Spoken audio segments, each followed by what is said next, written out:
भारतात एक धरण असं आहे ज्याच्या पाण्याखाली एक अख्खी प्राचीन नगरी बुडालेली आहे। त्याच धरणाला 4 ऑगस्टला 59 वर्ष पूर्ण झाली। आजही ते दोन राज्यांच्या भांडणाचं कारण आहे। हे आहे नागार्जुन सागर धरण।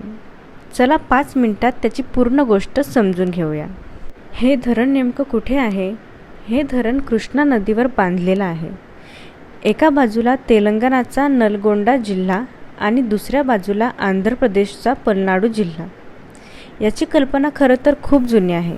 1903 मध्ये ब्रिटिश अभियंत्यांनी इथे पहिल्यांदा पाहणी केली होती, पण प्रत्यक्ष काम सुरू व्हायला जवळपास अर्धशतक गेलं। अखेर 10 डिसेंबर 1955 रोजी पंतप्रधान जवाहरलाल नेहरूंनी इथे पायाभरणी केली। त्या दिवशी नेहरू एक वाक्य बोलले जे आजही आठवलं जातं।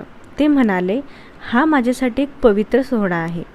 ही आधुनिक भारताची नवी मंदिरं आहेत आणि हे नुसतं भाषण नव्हतं। स्वातंत्र्यानंतर देशाला अन्नाची तीव्र गरज होती। मोठी धरणं म्हणजे त्यावरच उत्तर मानलं जात होतं। हे धरण उभं करणारे मुख्य अभियंता होते KL राव आणि विशेष म्हणजे हे धरण पूर्णपणे भारतीय तंत्रज्ञानानं आणि भारतीय हातांनी बांधलं गेलं। बांधकाम 12 वर्ष चाललं आणि 4 ऑगस्ट 1967 रोजी पंतप्रधान इंदिरा गांधींनी दोन्ही कालव्यांत पहिल्यांदा पाणी सोडलं। तोच या धरणाचा खरा वाढदिवस। आता थोडे आकडे बघूया। धरणाची उंची 124 मीटर, लांबी 1.5 किलोमीटरहून जास्त आणि पाणी सोडण्यासाठी 26 मोठे दरवाजे।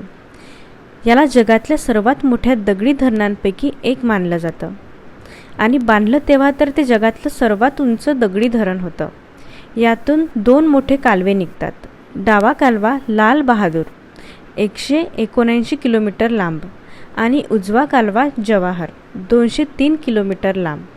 हे दोन्ही कालवे मिळून जवळपास 20 ते 21 लाख एकर जमीन भिजवतात। म्हणूनच याला तेलुगू राज्यांनी अन्नपूर्णा म्हणतात। आणि इथे वीजही तयार होते, सुमारे 815 मेगावॅट। आता सर्वात रंजक भाग, या धरणाचं नाव आलं कुठून? आचार्य नागार्जुन नावाच्या एक बौद्ध तत्त्वज्ञाच्या नावावरून। ते 2ऱ्या शतकात याच भागात राहत होते। इथे नागार्जुन कोंडा नावाची एक प्राचीन नगरी होती। ती इक्ष्वाकू राजघराण्याची राजधानी होती। धरणाचं पाणी साठायला लागलं तेव्हा ती अख्खी नगरी बुडाली होती। मग काय झालं? पुरातत्व विभागानं तिथे उत्खनन केलं। जवळपास 30 बौद्ध विहार सापडले, सोबत मूर्ती, शिल्प आणि शिलालेखही। आणि मग एक अद्भुत गोष्ट केली गेली। ती सगळी स्मारकं उचलून जवळच्या टेकडीवर पुन्हा उभी करण्यात आली। आज ती टेकडी म्हणजे धरणाच्या तळ्यातलं एक बेट आहे।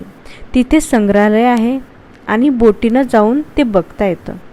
पण या प्रगतीची एक किंमतही होती।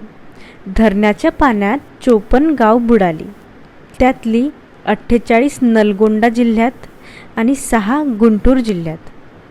जवळपास 24,000 लोकांना आपली घरं सोडावी लागली। आणि सर्वात कठीण गोष्ट कोणती माहिती आहे? या सगळ्यांचं पुनर्वसन पूर्ण व्हायला 2007 साल उजाडलं, म्हणजे धरण सुरू झाल्यानंतर तब्बल 40 वर्ष। आता आजचं चित्र। 2014 मध्ये आंध्र प्रदेशचं विभाजन झालं आणि हे धरण 2 राज्यांच्या सीमेवर आलं। आता ते दोघं मिळून चालवतात, पण यातूनच वाद सुरू झाला। नोव्हेंबर 2023 मध्ये तर आंध्र प्रदेशच्या पोलिसांनी रात्री धरणाचा एक भाग ताब्यात घेतला होता। शेवटी केंद्र सरकारला मध्ये पडावं लागलं। आजही पाणी वाटपवरून दोन्ही राज्यांचं भांडण सुरूच आहे। आणि दुसरी अडचण म्हणजे कालव्यांचं शेवटचं टोक। तिथल्या शेतकऱ्यांपर्यंत पुरेसं पाणी अजूनही पोहोचत नाही।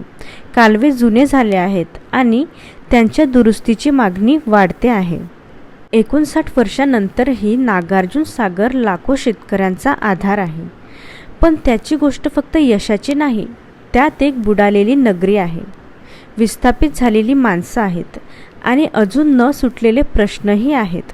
तुम्हाला काय वाटतं? अशा मोठ्या प्रकल्पांची किंमत नेमकी कोण मोजतं? कमेंटमध्ये सांगा। व्हिडिओ आवडला असेल तर लाईक करा आणि चॅनल सबस्क्राईब करा। भेटूया पुढच्या व्हिडिओमध्ये। धन्यवाद।